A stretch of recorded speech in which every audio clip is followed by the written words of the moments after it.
My own parents gave my $10 million inheritance to my sister, then told me to leave the house right away. While I was packing, my mom shouted, "You're not taking a single thing, give me that bag." When I refused, my dad dragged me out by my hair. This is the story of how my own parents, the people who were supposed to love and protect me, handed over my entire $10 million inheritance to my sister and then, in a moment of pure, shocking cruelty, physically dragged me out of our family home by my hair. They thought they'd won. They thought they'd broken me. But what happened next? Well, they never saw it coming. I'm Vanessa, 25 years old, and for most of my life, I lived in a world of luxury and privilege. Our sprawling Connecticut estate was a beautiful cage, and my parents, Rebecca and William Montgomery, were more like socialites than actual parents. From my earliest memories, it was painfully clear that my older sister, Claire, who's now 28, was the golden child. When she turned 16, she got a brand new BMW. Me? I got a gift card. When she struggled in school, they hired the best tutors money could buy. When I brought home straight A's, I'd get a distracted, "Good job," without them even looking up from their phones. The favoritism wasn't subtle, and Claire knew it. That only made her worse. She'd borrow my clothes and return them ruined. She'd invite my friends to parties and then tell them I wasn't interested in coming. Once, she even stole my college application essay and submitted it as her own,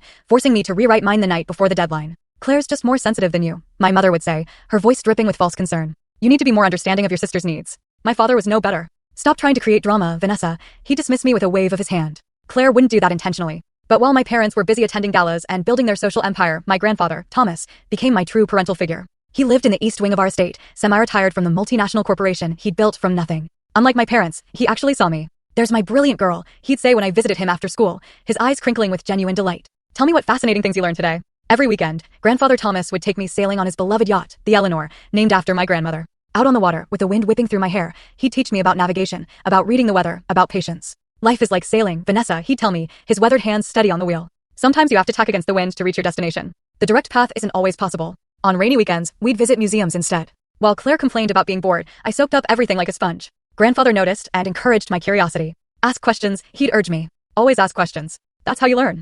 As I got older, our conversations turned to business. He'd explain complex financial concepts, walking me through investment strategies and corporate governance. By the time I was in high school, I understood more about our family business than Claire ever bothered to learn, despite being 3 years older. "You have a mind for this," Grandfather would say proudly. "One day, you'll take what I've built and make it even greater."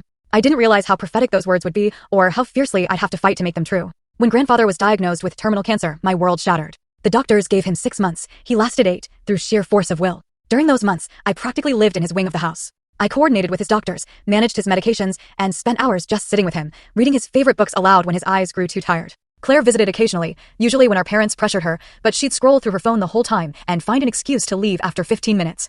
Full story on channel, link below. Watch what happened next.